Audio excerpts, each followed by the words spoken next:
Reading in brief from Bhagavad Gita, chapter 14, the discrimination of the three gunas.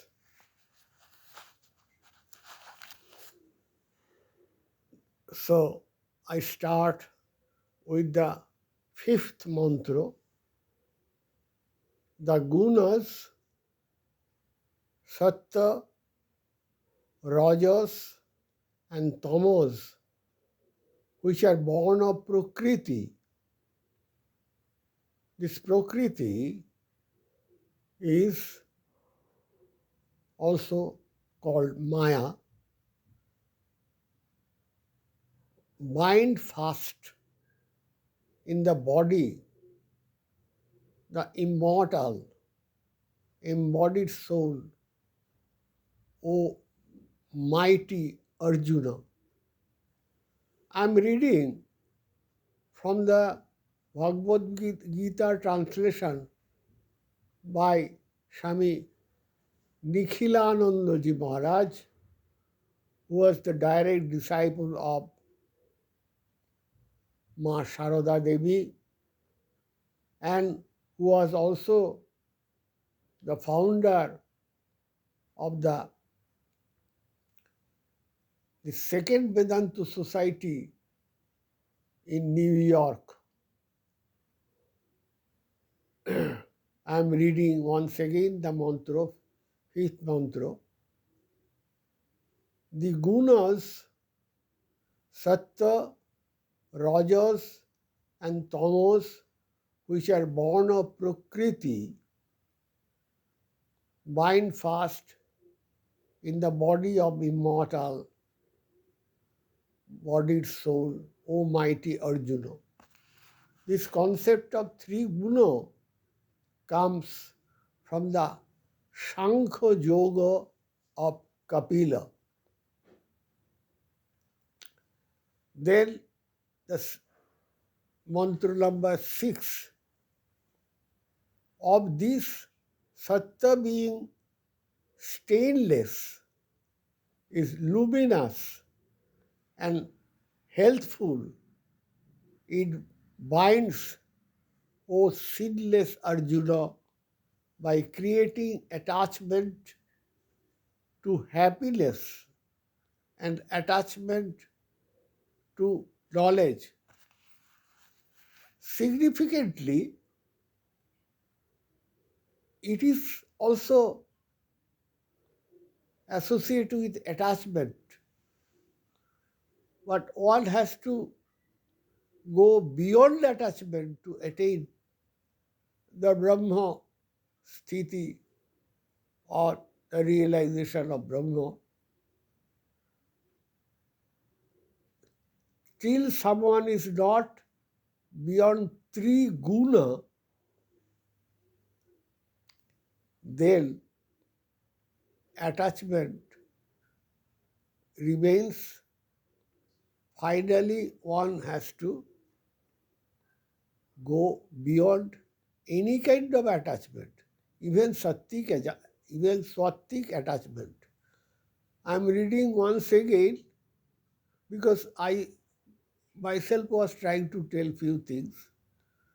This number 6 mantra of this sattva being stainless is luminous and healthful. It binds, O sinless Arjuna, by creating attachment to happiness and attachment to knowledge. Number 7, know that Rajas is the essence of passion and the cause of thirst and attachment. It binds fast the embodied soul, O son of Kunti. Son of Kunti means Arjuna. Lord Krishna is telling to Arjuna, O son of Kunti, by attachment to action. Then number 8, and know further that tamas is born of ignorance, and that is deludes all embodied creatures. It binds fast, O Bharata, Bharata means Arjuna, by inadvertence, indolence, and sleep, basically a lazy soul. Now, this ignorance means that we are not being aware of the divinity in our inside, and we are basically forgetting that we are ever divine. Not knowing that is the ignorance.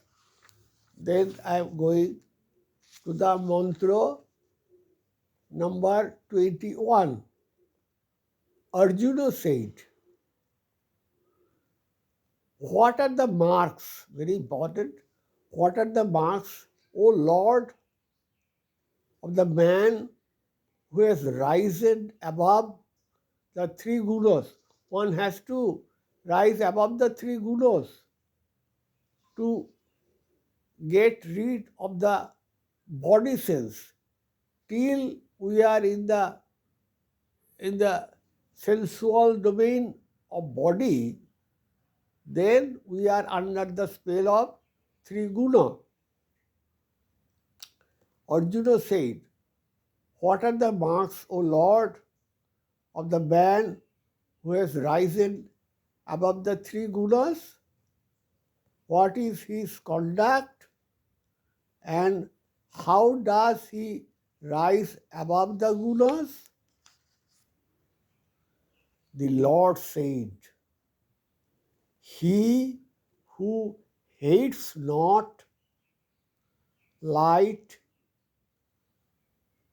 activity, and delusion when they are present, nor longs for them, O Pandava, a member of Pandav family, means Arjuna, when they are absent. The Lord said, he who hates not light, activity, and delusion when they are present, nor longs for them, O Pandava, when they are absent. He who, sitting like one unconcerned, nirlipto, is unmoved, not perturbed by the gunas, who remains firm and never wavers, knowing that the gunas alone are active. That means he has got rid of the effect of the mind, effect of the maya, effect of the mind. So, till the someone is not beyond the effect and activity in the mind, he cannot become unconcerned, unmoved by the gunas, who remains firm and never wavers, knowing that the gunas alone are active. Gunas are possible, three gunas, when the mind has been acting.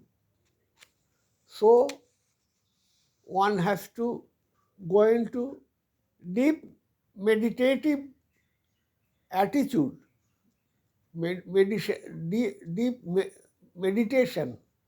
Then only one will be able to get rid of the action generated into the Maya. Maya means mind. Mind. I always say that mind is nothing but Maya. Maya is nothing but mind. If someone can get rid of the mind action, then he is beyond Maya. Maya and mind synonymous. Then Lord is telling, he who dwells in the self, this self is capital self, Atman. He who dwells in the self and regards alike pleasure and pain, who looks on a clod, a stone, and a piece of gold as of equal worth, who remains the same amidst agreeable and disagreeable things, who is a man of wisdom and who sees no difference between praise and blame. It's a, it's, it reminds us of Sri Ramakrishna, who took uh, on his hand some mud in one hand and some coin in another hand, and thought both as equal and threw it to the Ganges. To him, this mud and piece of metal was same, no specific effect of his valuation to his mind. Then the second portion, he who is the same in honor and dishonor, the same to friend and foe, and who has renounced all undertakings such as man is said to have risen above the gunas.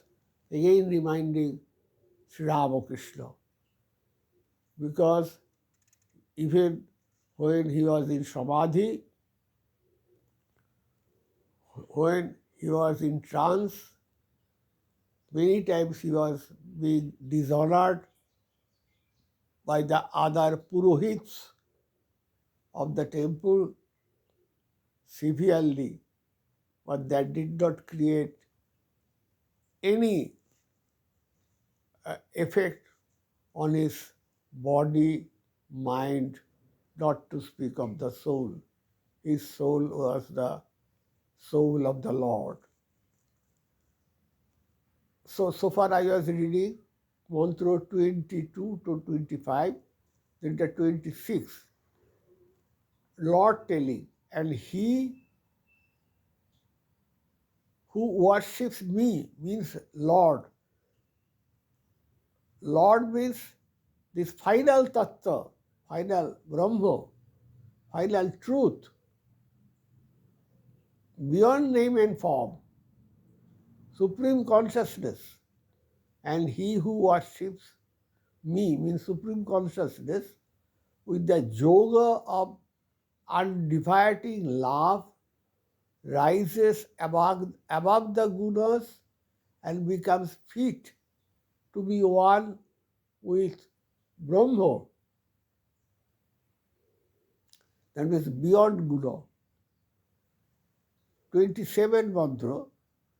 For I am the above of Brahma, the immortal and the immutable, and of the eternal dharma and of absolute bliss.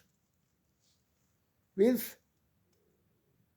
Lord is telling, Lord Sri Krishna is telling, Lord Narayan is telling that be above all gunas all perception, all mind, all maya as Sat, Chit, Ananda. Sat means eternal, Chit means supreme consciousness and knowledge, and what is the feel? Feel is bliss, eternal bliss. I am concluding by reading, thus in the Bhagavad Gita, the essence of the Upanishads, the science of Brahma, the scripture of Yoga, the dialogue between Sri Krishna and Arjuna ends the 14th chapter entitled The Discrimination of the Three Gunas. Om Sri Ramakrishna Arpana Vastu.